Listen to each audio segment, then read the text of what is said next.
In the dim corridors of Lincoln Elementary School, where fluorescent lights buzzed like tired insects, Gabe Ramirez pushed his cleaning cart every evening after the last bell rang.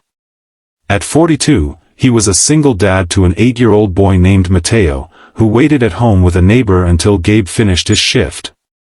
The pay was modest, the hours long, but the job gave Gabe something money couldn't: quiet time to think, to remember, and to heal from the loss of his wife 3 years earlier.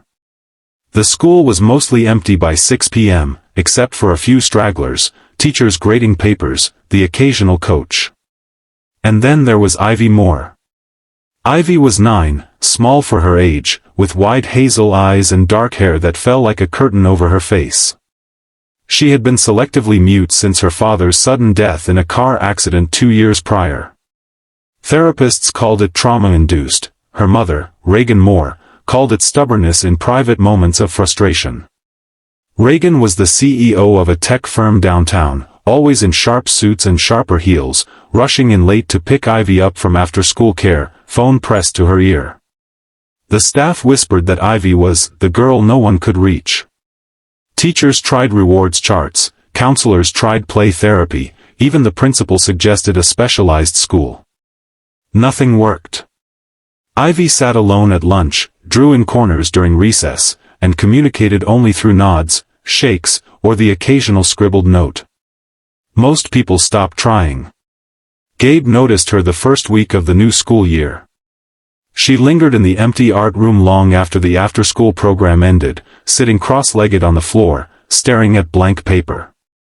The caretaker would lock up soon, so Gabe gently knocked on the doorframe. "Hey, kiddo. Time to head out. Your mom's probably waiting."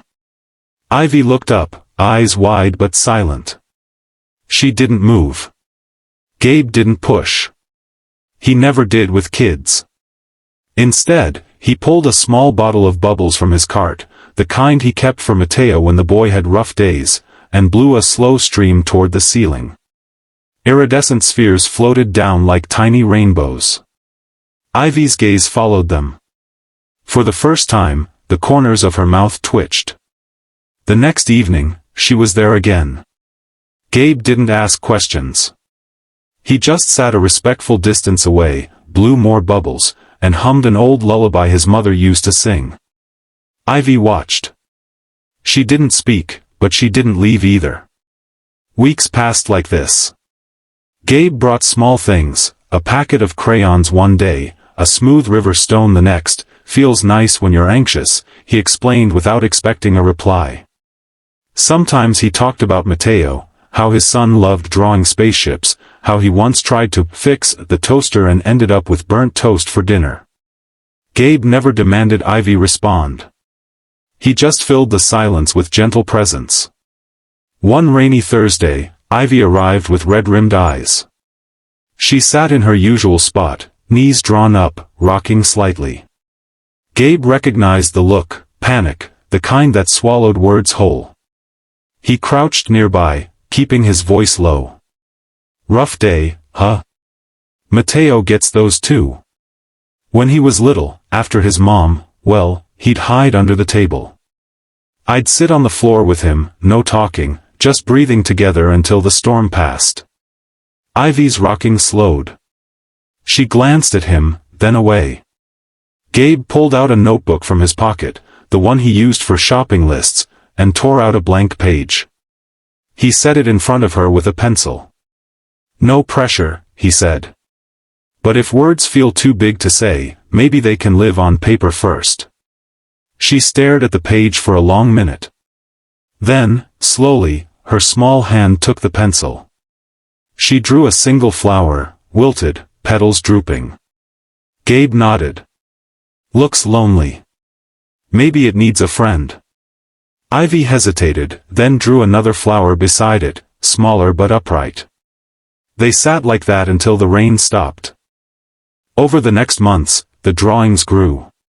Flowers became trees, trees became houses, houses became families.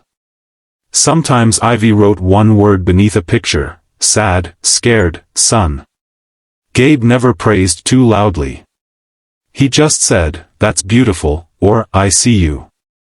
Reagan noticed the changes. Ivy came home less withdrawn. She ate dinner without staring at her plate.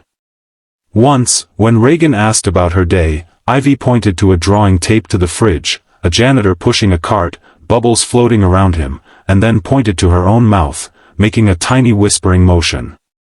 Reagan frowned. The janitor? Ivy nodded fiercely. Reagan didn't know what to make of it. She was used to experts, credentials, solutions with data. A janitor wasn't on the list. But one evening, she arrived early to pick Ivy up. The after-school room was empty.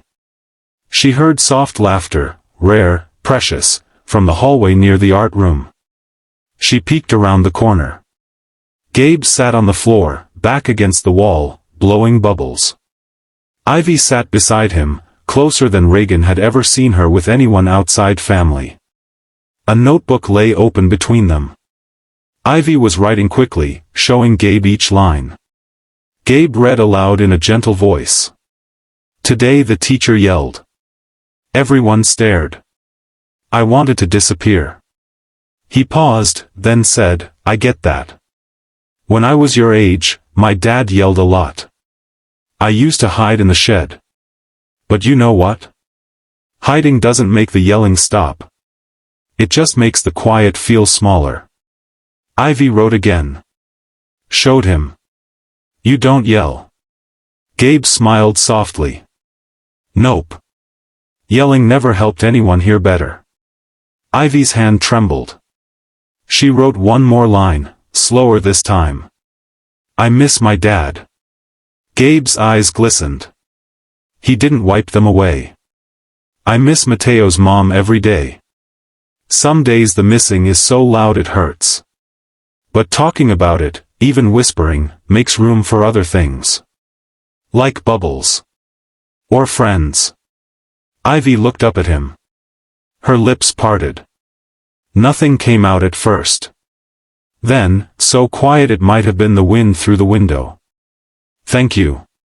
The words hung in the air like the last bubble before it pops. Gabe froze. His cart rattled as he shifted. Ivy. She swallowed, eyes shining. You listened. Reagan, hidden behind the wall, pressed a hand to her mouth.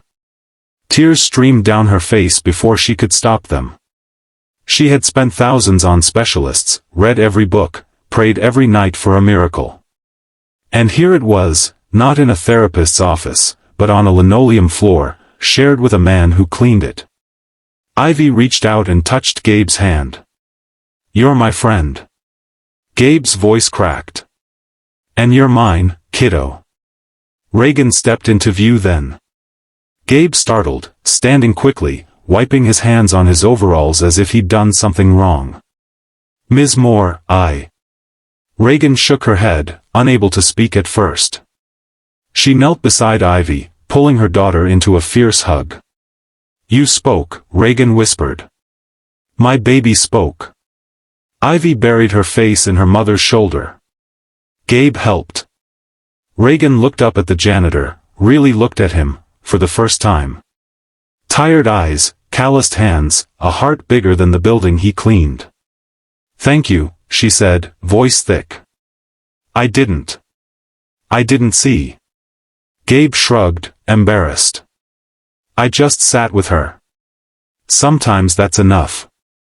Word spread quietly at first. A teacher overheard Reagan telling the principal. The counselor asked Gabe what he'd done. He said, nothing special. Just listened. But Ivy's whisper became a quiet legend in the school. She began speaking more, to teachers, to classmates, even to her mother over breakfast. Small sentences at first, then paragraphs. Laughter followed. One spring afternoon, the school held its annual talent show. Ivy signed up. No one expected her to perform. She walked on stage alone, clutching a single sheet of paper. The auditorium hushed. Ivy took a breath. Then, in a clear, steady voice that carried to every row. This is for Gabe. The man who cleaned floors and hearts. You didn't ask me to talk. You just waited. And in the waiting, I found my voice again. Thank you for hearing what no one else could. The room was silent for a heartbeat. Then applause erupted, tears, cheers, standing ovations. Gabe sat in the back row, Mateo on his lap. He buried his face in his son's hair so no one would see him cry. Afterward, Reagan found him outside. I want to help, she said. Mateo mentioned you two could use more time together. Less shifts. Maybe college funds. Whatever you need. Gabe shook his head. I appreciate it. But this isn't about money. It's about showing up. Reagan smiled through tears. Then let us show up for you. For once. In time, Gabe took fewer night shifts. Mateo got art lessons. Ivy and Mateo became friends, drawing spaceships and flowers side by side. And every evening Gabe still pushed his cart through the halls, humming softly. Sometimes Ivy waited for him, whispering secrets only he would hear. Because some miracles don't shout. They whisper. And in that whisper, entire worlds heal.